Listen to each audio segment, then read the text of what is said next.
اگر این پیام همین الان پیش روی تو قرار گرفته، اگه درست تو همین لحظه میونه این همه صدا و این همه فکر و این همه اتفاق تصمیم گرفتی چند دقیقه بشینی و به صدای حافظ گوش بدی، شاید این اتفاق اونقدر هم که فکر میکنی اتفاقی نباشه. چرا؟ چون معتقدم بعضی موقع یه غزل دقیقاً زمانی سراغ آدم میاد که قرار دلش آماده شنیدن یک حرف خاص باشه. پس قبل از اینکه چیزی بگم، قبل از اینکه حتی اولین بیت غزل رو برات معنا کنم، فقط یک لحظه چشماتو ببند، نیتی که در دلت هست و آروم و بی صدا به خاطر بیار و فقط خودت بدون که برای چی اومدی. برای عشق، برای برگشتن یک نفر، برای خبری که مدت هاست منتظرشی، یا تصمیم یا چیز دیگه. شاید هم فقط اومدی چون دلت خسته است و میخوای یک نفر حتی برای چند دقیقه به تو بگه که این روزها قرار نیست برای همیشه ادامه پیدا کنه. اگر نیت کردی تا پایان این فالو این پیام با من بمون، چون که غزل امروز غزل ساده‌ای نیست.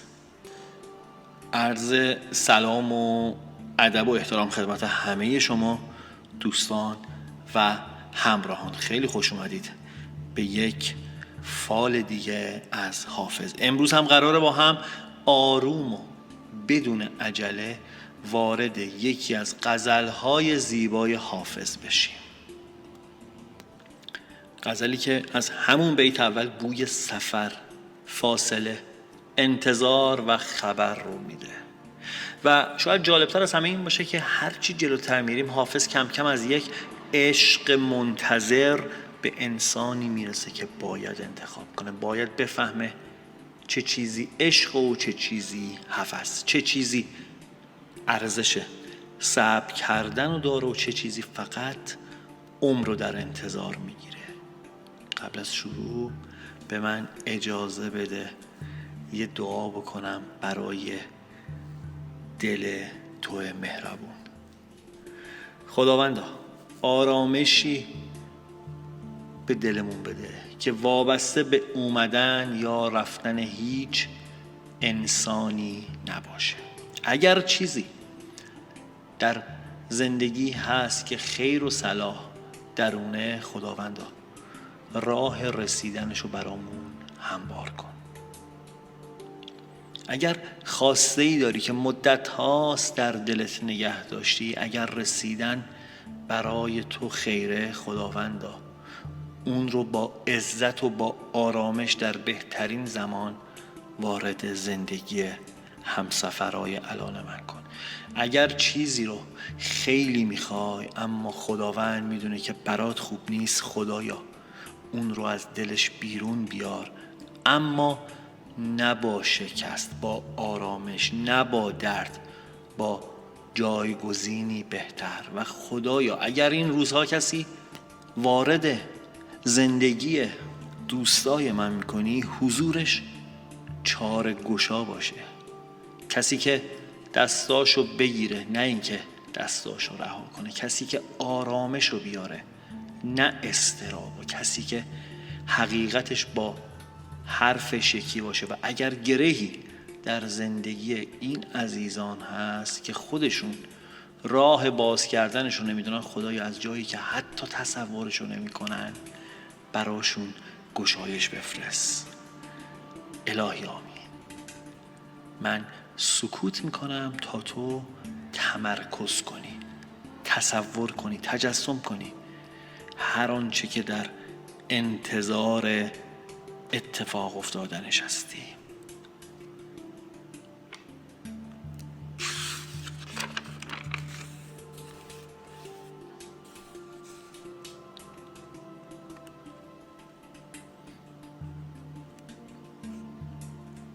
خب اگر آماده ای و نیت کردی، بریم سراغ غزل امروز تا ببینیم امروز کائنات در قامت کلام حافظ چه پیامی برامون داره.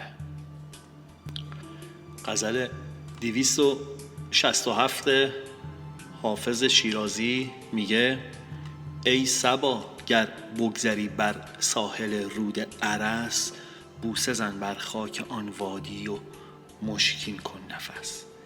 منزل سلما که بادش هر دم از ما صد سلام، پر صدای ساربانان بینی و بانگ جرس. محمل جانان ببوس آنگه به زاری عرضه دار، کز فراقت سوختم ای مهربان فریاد رس. من که قول ناصحان را خواندمی قول رباب، گوشمالی دیدم از هجران که اینم پند بس. عشرت شبگیر کن می نوش کان در راه عشق، شبروان را آشنایی هاست با میر عسس. عشق بازی کار بازی نیست ای دل سر بباز، زان که گوی عشق نتوان زد به چوگان هوس. دل به رغبت می سپارد جان به چشم مست یار، گرچه هوشیاران ندانند اختیار خود به کس. طوطیان در شکرستان کامرانی می کنند، وز تحسر دست بر سر می زنند مسکین مگس. نام حافظ گر برآید بر زبان کلک دوست، از جناب حضرت شاه هم بس است این ملتمس. بریم سراغ تعبیر و تفسیر و فال و پیام این 9 بیتی از لسان غیب حافظ شیرازی. در همین ابتدا یک تصویر زیبا داریم. حافظ با صبا حرف میزنه. باد صبا در شعر حافظ فقط باد نیست، یک پیک، یک پیام رسانه، چیزی که میتونه فاصله ها رو طی کنه و این برای فال شما خیلی مهمه، چون وقتی در یک غزل پیام رسان وارد میشه معمولاً یک مفهوم پشت اون وجود داره. خبر از جایی دور، خبر از کسی که فاصله گرفته، خبر از مسیری که هنوز به پایان نرسیده، خبر از چیزی که شما نمیتونید مستقیما بهش دسترسی پیدا کنید. اگر این روزها منتظر یک پیام، یک تماس، یک جواب، یک نتیجه، یک تصمیم هستی، این بیت میتونه برای شما خیلی معنادار باشه. اما یک نکته رو همین ابتدا بگم. فال امروز نمیگه هر خبری که میرسه الزاماً همون خبریه که تو میخوای. میگه خبر در راه است و این دو با هم فرق داره. چرا؟ چون بعضی وقتا آدم منتظر یک بله است، اما زندگی یک نه میفرسته که بعدها میفهمیم بزرگترین لطف خدا بوده. گاهی منتظر برگشتن یک نفر هستیم، اما چیزی که قراره برگرده اعتماد به نفس خودمونه. گاهی منتظر پول هستیم، اما چیزی که اول میرسه یک فرصته. پس امروز فقط دنبال یک نتیجه ساده نباش، به نشونه ها نگاه کن. حافظ ادامه میده: منزل سلما که بادش هر دم از ما صد سلام، پر صدای ساربانان بینی و بانگ جرس. اینجا ناگهان صدای کاروان رو میشنویم. ساربان، حرکت، کاروان، اینها همه نشونه یک چیزه. سکون قرار نیست دائمی باشه. ممکنه الان زندگی تو در یک نقطه بلا تکلیفی گیر کرده باشه. شاید احساس کنی همه چیز همینجا وایساده و جلو نمیره. شاید هر روز از خودت بپرسی پس کی؟ چه وقتی؟ پس چرا هنوز اتفاق نیفتاده؟ اما غزل میگه حرکت وجود داره، فقط ممکنه هنوز از فاصله دور صداشو بشنوی، مثل صدای یک کاروان که هنوز به تو نرسیده اما میدونی که در راهه. این قسمت برای کسایی که مدت هاست منتظر تغییر هستن و اگر منتظر جابجایی شغلی هستی، اگر منتظر نتیجه یک پرونده یا کار هستی، اگر انتظار یک سفر رو داری و منتظر دیدار هستی یا برگشت کسی یا یک تصمیم مهم، این غزل انرژی حرکت بعد از انتظار رو داره. اما صبور باش، چون کاروان کارش دویدن نیست، کاروان آهسته میاد، اما وقتی میاد نشونه هاش رو همه با خودش میاره. پس حافظ میگه محمل جانان ببوس آنگه بزاری عرض دار، که از فراغت سوختم ای مهربان فریاد رس. اینجا دیگه احساسات کاملا آشکار شده. عاشق از فراق خسته است. این آدم دیگه فقط منتظر نیست، دلش سوخته.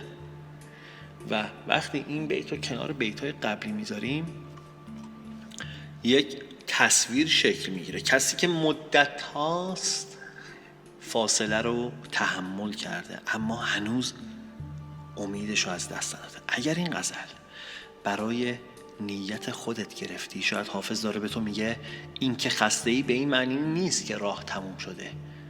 بعضی مسیرها قبل از رسیدن آدمو خسته میکنه، اما اینجا یک مرز وجود داره و حافظ در ادامه اون مرز رو خیلی واضح داره نشونمون میده. این میشه که تو بیت بعدیش میگه من که قول ناصحان را خوانده ام، قول رباب گوشمالی دیدم از هجران، که اینم پند بست. یعنی من حرف کسایی که نصیحتم میکردن رو جدی نگرفتم تا اینکه خودم دوچار فراق شدم و فراق به من درس داد. این بیت برای من یکی از مهمترین قسمت‌های فال امروزه.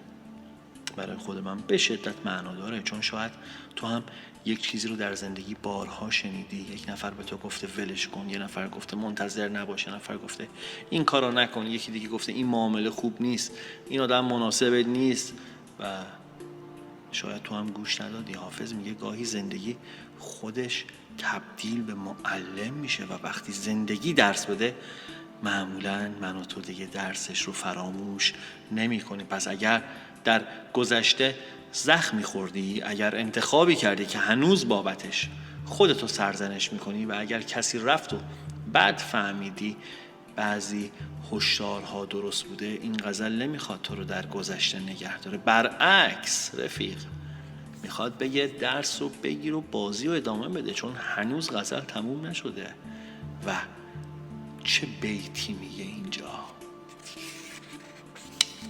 اشرت شبگیر کن می نوش کن در راه عشق، شب روان را آشنایی هست با میر اسد. در اینجا حافظ یک تصویر عجیب رو میسازه. شب روان، کسی که شب حرکت میکنه، آدم هایی که در تاریکی راه میرن و این دقیقا شبیه خیلی از دوره‌های زندگی من و توی دیگه. گاهی آینده رو نمیبینیم اما باید بریم جلو، گاهی جواب سوال و پاسخش رو نداریم اما باید قدم بعدی رو برداریم. مگه میشه ایستاد؟ بازی زندگی عین دوچرخه است، اگه حرکت نکنی که زمین میخوری.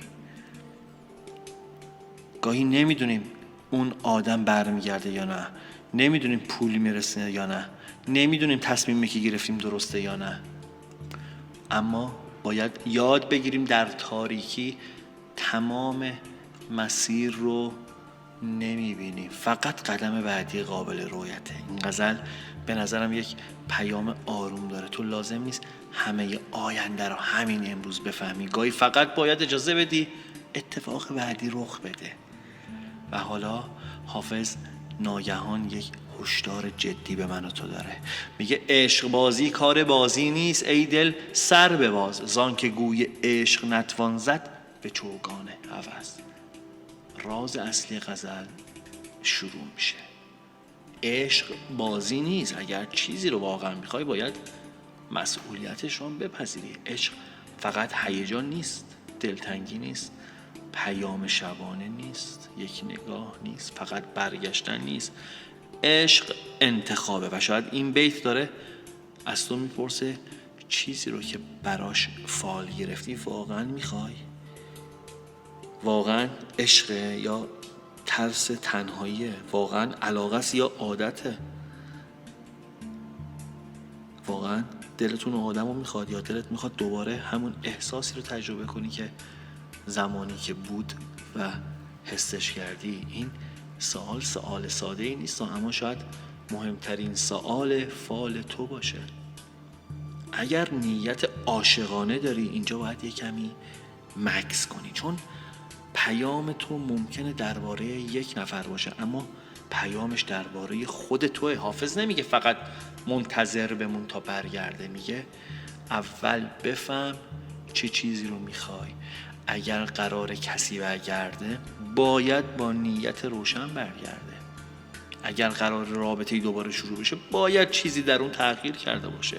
اگر همون آدم با همون رفتار، با همون بی‌توجهی و با همون بلا تکلیفی برگرده، آیا واقعا برگشتنش یک اتفاق خوبه یا برگشتنش یک چرخه معیوب قدیمیه؟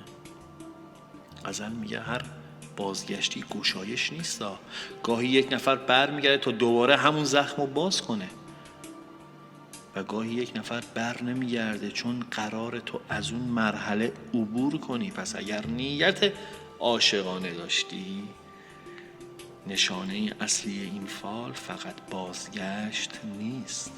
نشونه اصلی که من و تو بهش نیاز داریم شفاف شدن و تعیین تکلیفه. اگر کسی تو رو میخواد رفتارش باید کم کم روشن بشه. اگر کسی قصد موندن داره باید قدمی برداره. اگر کسی فقط گاهی دلت رو گرم میکنه و دوباره ناپدید میشه، حافظ از تو میخواد فرق عشق و هوس رو بفهمی. دل به رغبت می سپارد جان به چشم مست یار، گرچه هوشیاران ندانند اختیار خود به کس. این بیت دوباره به تسلیم شدن دل داره اشاره میکنه. نکته ظریفش اینه که گاهی آدم میدونه چیزی خطرناکه اما باز دل میده. اینجا حافظ تقریبا به تو میگه اگه قرار عاشق بشی آگاهانه عاشق شو، نه از روی ضعف، نه از روی ترس، نه از روی تنهایی. اگر کسی وارد زندگی شده بذار عشق تو رو بزرگتر کنه نه کوچیکتر. بذار آرومتر بشی نه مضطرب. بذار خودتو بیشتر دوست داشته باشی.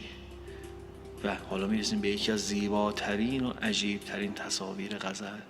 طوطیان در شکرستان کامرانی میکنن و از تحسر دست بر سن میزند مسکین مگس. طوطی در شکرستانه، یعنی در جایی که شیرینی فراوونه، اما مگس فقط حسرت میخوره. چرا؟ چون حافظ داره تفاوت بین رسیدن و حسرت خوردن رو نشون میده. دو موجود در یک جهانن اما تجربهشون از زندگی کاملا متفاوته.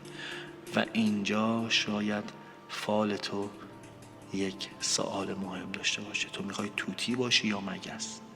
یعنی میخوای فقط به چیزی که از دست دادی نگاه کنی یا میخوای ببینی چه چیزی هنوز میتونه وارد زندگیت بشه؟ گاهی اونقدر به یک در بسته نگاه میکنیم که در باز کنارمون رو نمیبینیم. گاهی اونقدر منتظر یک آدم هستیم که آدمهای خوب اطرافمون رو نمیبینیم. گاهی اونقدر منتظر یک فرصت مشخص هستیم که فرصتها رو هی مرتب بریم از دست میدیم. و اینجاست که حافظ میگه شکرستان ممکن است جای دیگه‌ای باشه، نه لزوما جایی که امروز به اون فکر میکنیم. حالا اگر نیت تو درباره آینده بود، من از این غزل یک مسیر 3 مرحله‌ای میبینم. مرحله اول انتظار، بعد خبر یا نشونه و بعد انتخاب. این مرحله سوم خیلی مهمه، چون وقتی خبر برسه تو باید تصمیم بگیری. اگر یه آدم برگرده باید تصمیم بگیری. اگر یه فرصت مالی پیش بیاد منتظر تصمیم توه. اگر یه مسیر جدید باز بشه باید باز هم تصمیم بگیری. فال فقط درباره اتفاق بیرونی نیست. گاهی مهمترین اتفاق اون تصمیمیه که تو بعد از رسیدن یه خبر میگیری برای آینده نزدیک. انرژی این غزل بیشتر به سمت حرکت تا سکون. ممکنه چیزی که مدت‌ها معطل مونده شروع به حرکت کنه. یک تماس، یه پیام، ملاقات، چه میدونم، یک پیشنهاد، یه خبر، یه سفر، یه تغییر توی برنامه، یا حتی یک تصمیم ناگهانی از سمت خودت. و جالب اینجاست که ممکنه این تغییر در ابتدا خیلی کوچیک باشه اما بعداً بفهمی همون اتفاق کوچیک نقطه شروع یک مسیر جدید بوده. اگر درباره پول و ثروت نیت کردی، حافظ میگه عجله نکن. پول در این غزل بیشتر از جنس فرصته تا پولی که یهویی از آسمون بیفته.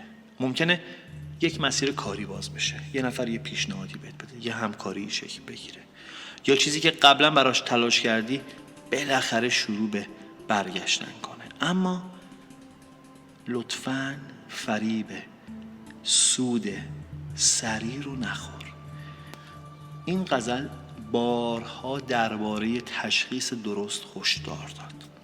چیزی که خیلی شیرین به نظر میاد همیشه شکر نیست، گاهی فقط یک دام شیرینه. پس در مسائل مالی عجله نکن، به وعده ها اعتماد کورکورانه نکن، قراردادها رو بخون، حساب کن، مشورت کن و اگر چیزی با عقل و آرامشت نمیخون، فقط به خاطر هیجان لطفاً واردش نشو. به خدا که بارها این ثابت شده. حافظ تو این غزل یک بار به ما گفت عشق بازی کار بازی نیست و همین حرف رو میتونیم به پولم تعمیم بدیم دیگه. زندگی کردن هم کار بازی نیست. انتخاب‌های بزرگ از روی هیجان انجام ندیم. حالا درباره روابط، اگر اطراف تو آدم‌هایی هستن که نمیدونی کدومشون واقعی‌اند و کدومشون فقط حرف میزنن، این غزل یک معیار به تو میده. حرکت. آدم واقعی فقط حرف نمیزنه، حضور داره، کمک میکنه، قدم برمیداره، در زمان سختی کنارته و اگر کسی قراره چاره گشا باشه باید در عمل هم چاره ای داشته باشه، نه اینکه فقط بگه نگران نباشه درست میشه. از این حرفا. فال امروز برای رابطه بیشتر از حرف به عمل نگاه میکنه. پس در روزهای آینده کمتر به حرفا توجه کن، بیشتر رفتار رو ببین.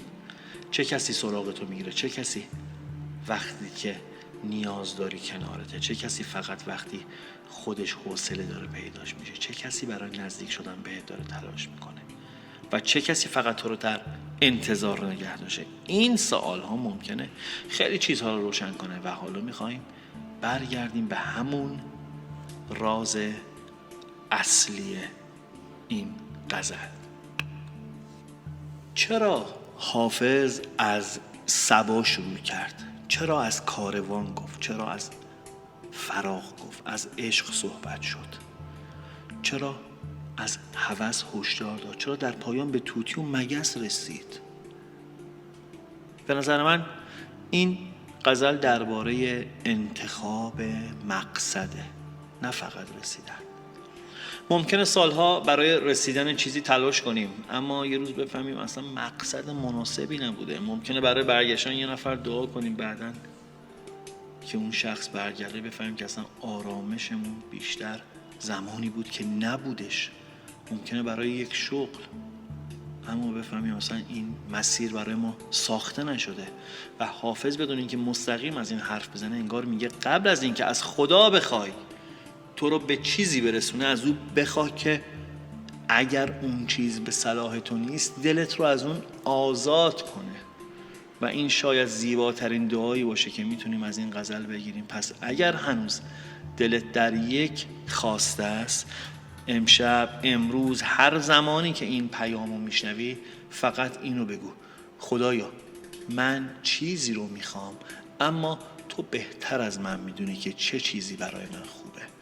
این جمله خیلی قدرتمنده چون آدم رو از جنگیدن با سرنوشت آزاد میکنه. اگر اون آدم برای تو باشه راهش باز میشه، اگر اون فرصت برای تو باشه مسیرش پیدا میشه، اگر اون پول برای تو باشه راه حلال و درستش پیش پات میاد.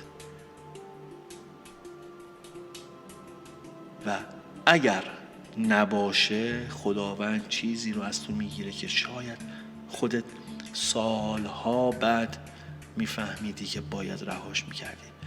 پس نترس. از دست دادن همیشه شکست نیست، گاهی نجاته، گاهی تأخیر رد شدن نیست، گاهی آماده شدنه، گاهی سکوت بیخبری نیست، گاهی اتفاقی در پشت صحنه در حال شکل گرفتنه و شاید همین حالا درست در همین جایی که فکر میکنی هیچ اتفاقی نمیفته، کاروان داره حرکت میکنه. صبا در حال وزیدنه و خبری در راهه، اما وقتی خبر رسید یادت باشه تو دیگه همون آدم چند ماه یا چند سال پیش نیستی. تو چیزهایی یاد گرفتی، تو زخم خورده ای، تو فهمیدی چه چیزی رو نمیخوای. پس این بار فقط از روی دلت تصمیم نگیر، دلت رو بشنو، اما عقلت هم لطفاً کنار خودت نگه دار دیگه، چون عشق واقعی عقل رو نابود نمیکنه. عشق واقعی آدم آگاه میکنه. و اگر یک نفر در زندگی تو هست که هنوز نمیدونی موندنیه یا رفتنی، به جای اینکه مدام از خودت بپرسی آیا برمیگرده یا بر نمیگرده، یه سوال بهتر بپرس، یه سوال آپدیت شده برای انسان مدرن امروز از خودت بپرس. اگر برگرده آیا این بار میتونه آرامش منو بیشتر کنه یا نه؟ اگر جواب بله هست پس صبور باش. اگر جواب نه، شاید خداوند داره تو رو از یک دور باطل بیرون میاره. و اگر کسی هنوز وارد زندگی تو نشده، ناامید نشو. این غزل آدم هایی که از فاصله عبور میکنن. پس ممکنه یک آشنایی جدید، یک دیدار، یک معرفی، یک سفر یا حتی یک اتفاق ساده مسیر آشنایی تازه‌ای رو باز کنه. پس عجله نکن، بذار آدم‌ها خودشون رو نشون بدن، بذار زمان شخصیتشون رو آشکار کنه. کسی که برای تو ساخته شده مجبور نیستی دائما دنبالش بدوی. رابطه ای که خیر تو در اون باشه فقط با اضطراب و انتظار تعریف نمیشه. آرامش هم باید بخشی از نشونه ها باشه دیگه. و حالا اگر بخوام تمام فعال امروز رو در چند جمله خلاصه کنم، اینو دارم برات که تو در یک دوره بینابینی هستی. چیزی از گذشته هنوز در قلبت باقی مونده، اما آینده هم داره خودشو نشون میده. خبر و حرکت در این غزل پررنگه. ممکنه چیزی که مدت‌ها متوقف شده شروع به حرکت کنه.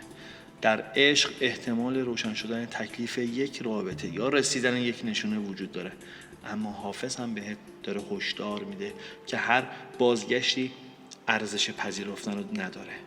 در آینده تغییر تدریجی بیشتر از اتفاقهای ناگهانی دیده میشه. در پول فرصت وجود داره، اما باید با عقل و احتیاط جلو بری. در روابط به جای حرف رفتار آدم ها رو ببین و مهمتر از همه خودتو برای چیزی که فقط دلت میخواد قربانی نکن، چون تو قرار نیست همش در فکر و خیال و انتظار و اضطراب باشی. همین فال همینجا به تو وعده دیدار رو داره میده و اگر دوست داری میتونی نیتت رو بدون جزئیات فقط با یک کلمه برای گشایش بنویسی، مثل عشق، پول، بازگشت، آینده یا آرامش. شاید جالب باشه که چند وقت بعد برگردی و ببینی این روز چه چیزی رو در زندگیت تأکید کردی. اگر این پیام حافظ رو دوست داری کانال رو سابسکرایب کن و همراه من بمون، چون توی فالهای بعدی هم قرار نیست فقط غزل رو بخونیم، قرار آروم آروم وارد لایه های پنهونی بشیم، جایی که شاید یک بیت ساده حرفی رو برای امروز زندگی من و تو داشته باشه. و اگه فکر میکنی کسی در اطرافت هست که این روزها منتظر یک خبر، یک نشونه یا یک دلگرمیه، این پیام رو براش بفرست، شاید اون هم به این پیام احتیاج داشته باشه. و در آخر برای تو که تا اینجا با من موندی یک دعای خیر دارم و اون اینه که خداوند چیزی رو که قلبت براش میلرزه اگر خیر توست به زیباترین شکل نصیبت کنه. اگر کسی رو که میخوای خداوند اگر خیرت در بودنشه دلش رو به سمت تو نرم کنه و راه درست رسیدن رو باز کنه. اگر پول میخوای خداوند رزقی به تو بده که فقط جیبتو پر نکنه، آرامشتو بیشتر کنه. اگر آینده رو نمیبینی، خداوند چراغ قدم بعدی رو روشن کنه. اگر خسته ای، خداوند آدمی سر راهت قرار بده که باری رو از رو دوشت برداره. و اگر چیزی رو باید رها کنی، قدرت رها کردنش رو در اختیارت بذاره. چون گاهی بزرگترین گشایش زندگی رسیدن چیزی نیست که میخوایم، رها شدن از چیزی که دیگه برای ما ساخته نشده. یادت باشه کاروان حرکت کرده ها، سبا داره میوزه و قرار نیست تمام عمر در یک نقطه بایستیم و به دور دست نگاه کنیم. حرکت کن، آروم، آگاه، با دل، اما با چشم باز. شاید مقصدی که خدا برات آماده کرده خیلی زیباتر از چیزی باشه که امروز براش فال گرفتی. تا فال بعدی، پیام بعدی، دلت آروم، راحت روشن، رزقت پربرکت، عشقت واقعی و خداوند همیشه نگهدار دلت باشه. پوینده باشی و پایدار.